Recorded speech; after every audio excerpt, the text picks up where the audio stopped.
just wanted to give a shout out to one of the greats in Lance Reddick. What a sad piece of news that he passed away this week. He was only 60 years old. It sounds like maybe, I mean, it sounds like it was natural causes. It sounds like, I'm going to guess some kind of heart, we don't know, but probably something heart related. That's usually where these things happen, right? Where you don't know there's some undiagnosed heart. I am so obsessed with, like, in an unhealthy way, in a way that I talk to therapists about, with mortality and stuff. Yeah. That the fact that they're saying natural causes and he was 60 really has me spinning mentally. Like, it just... Yeah. You're telling me in 24 years, I could just go and it's fine. Like, people just be like, well, he was fine and expected, apparently, if it's natural. That's why I'm just like, I really need to hear that he was battling. Yeah, somebody please do a freaking autopsy, please. Yeah. You know, that is scary. It's very sad. It's one of those things where it kind of hits a bunch of different communities because he was not only beloved in the TV and movie space. He's in the upcoming John Wick 4. I looked at his IMDb. He has like 6 or 7 movies that look like they're in post-production. So we will continue to see his face and hear his voice in a few more movies. He's in the White Man Can't Jump remake with... He's in the White Man Can't Jump remake, yeah. With Jack Harlow, of all freaking people, yeah. So so we'll continue to see him in the months to come for sure. Maybe even a couple of years to come. Just depends on these movies' schedules. But sadly, we will not be able to see or hear him again as Silence outside of maybe the DLC. I assume maybe he's in that. I think he did finish that. He mentioned that on Twitter. But that's a huge character. Yeah. What do you even do with that, you know? Like, I know that there's a lot of Destiny fans as well, because doesn't he play? He's in every single expansion, every season. He's in all the Destiny. Yeah. He is. He's also Hellboy in that Hellboy game that was announced. Whoa! I forgot about that. Yeah, he finished that game, but the game's not done. Obviously. But I just wanted to say that for me, at least, his face and voice became so iconic when I finally dove into Fringe, and I started watching Fringe. Interesting. It was awesome. And that's where I first was like, "Who is this guy? He's awesome!" Like, I didn't always like his character. His character sometimes was actually against the leads, right? He wasn't always in lockstep with them. And then a lot of times he was, though.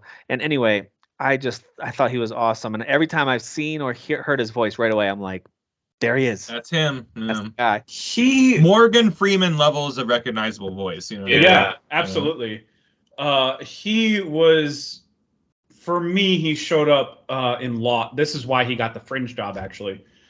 He showed up in Lost for like only a handful of episodes. I forgot. I remember him from Lost. That's right. But yeah, he showed up as... Remember, he was a recruiter for Charles Whitmore. I do remember that. He would show up in various main character stories and give them push to go to the island, basically. Yes. He you know what? He wasn't a regular. That's probably why it didn't stick with me. But I do remember him from that now. He was in Fringe. He was a he's the main, like one of the main roles in Fringe. Right. Yes. That's why in Lost I hadn't put that together. But yes, I do remember that. But yeah, I remember seeing him there and going, "Who is this guy? He's so enigmatic and like he's got this very distinct hello, how's it going?"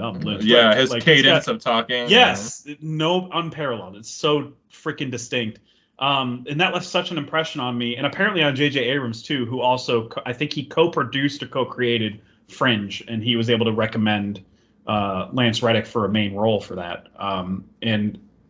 It's just a one-of-a-kind type of actor. Like, I know that Oz was like his big, like, here I am. He was this big arrival to a lot of people in terms of the TV medium.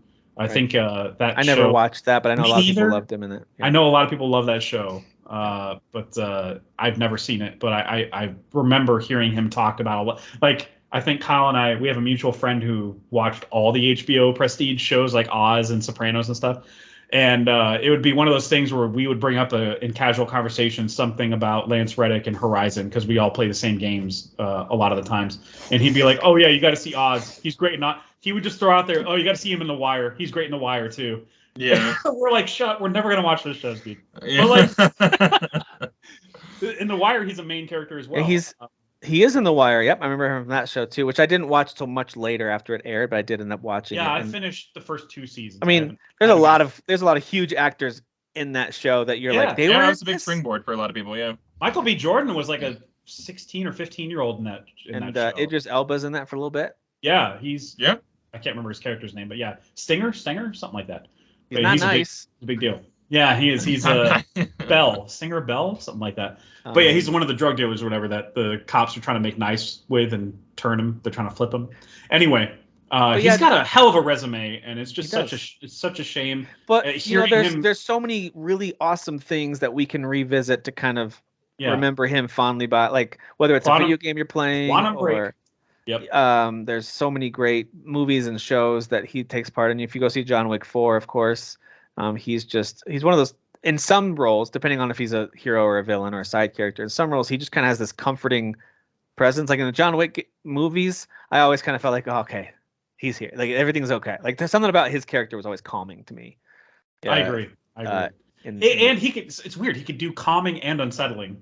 It just depends on the musical score and the material. Yeah. Now Derek mentioned when we were talking about this earlier, he had mentioned like a lot of times you hear about the death of someone who's famous, whether they're a movie or TV celebrity or a politician or former whatever, or even a singer, and you're kind of like, "Oh, that's sad." That's usually my reaction is, "What a bummer." Like that's sad, even if they're younger. But there are certain ones that just like the ones that have hit me in recent memory are Lance Reddick's definitely up there. He's only 60 years old. Of course, Chadwick Boseman from a couple years ago. Just so heartbreaking. That still shakes me a little bit. Of course, also like a heroic story too of him battling cancer the way he did, and like there's a lot to that. But even like Robin Williams and like Chester from Bennington. Yeah. So there's certain famous deaths that just hit you in different ways, and this one's a tough one. This one's a really tough one for folks, I think, and for me too. Yeah. So. Yeah, he's just God, there was something else I wanted to bring up that I watched a clip of him around the time Horizon Forbidden West came out. I think I brought it up on the podcast before, where he showed up and he on my feed when I was scrolling through TikTok or one of those mindless apps, and he showed up on there and he was talking about his experience doing a voice acting stuff and how sometimes, most of the time, he would show up to the booth and they wouldn't really have any direction for him, and he would kind of just do his Lance Reddick thing, and it would be like Destiny, for example. Like he would just show up and do his thing, and they'd be like, "All right, that was good, Lance. Thanks." Like that was perfect. He's just one of a singular. No talent. One else sounds like you, so whatever you do is going to sound amazing. Yeah, exactly. He's got. You mentioned Morgan Freeman. I think of guys like Sam Elliott. Just the voice that you hear, and you're like, "That's who that is." It's just commanding and bassy, and it's just awesome. And he will very much be missed, at least as a fan. Like I don't know him personally. Of course, his family's gonna miss that. That's the real. I mean, who's gonna wreck Aloy in the future? I know. All those lines. They'll get Michael B. Jordan to voice him, and everything. You've been a little slow. He always, the whole Forbidden West game. He's like, "You are so far behind. I'm really disappointed. Like I thought you would have caught up by now." Like that's pretty much the whole thing. Yeah. He played Albert Wesker in the Resident Evil show on Netflix too. Yeah, I think it got canceled though, but I have not yet. Only got one season. I'm actually gonna watch it still. But canceled. But he was one of the main characters. Damn. So, yeah, definitely feeling that one. And so, if you're listening to this too, and for some reason, if you're not familiar with who Lance Reddick is, please go check out his stuff that he's made and acted in. Yeah, man. Primarily Destiny and Quantum Break and the Horizon series, basically. Yeah, as gamers, you got it. Those are great games to play. Anyway, even though I haven't played Quantum Break, you guys have told me it's great. So go check out. So good.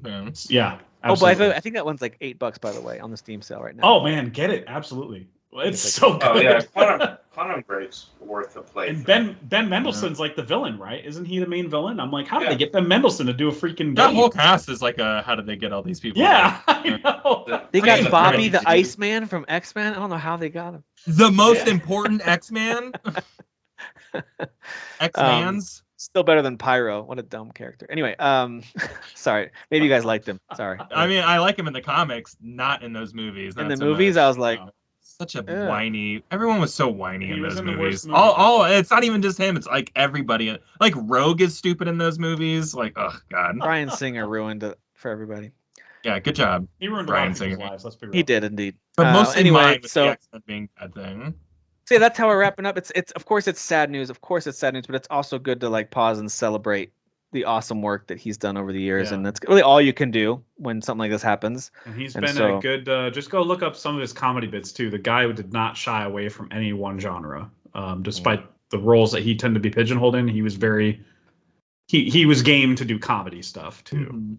Yeah, he's a guy who pretty much never looked surprised in any role he was in. He was a guy who always knew what was going on. Right. Pretty much always.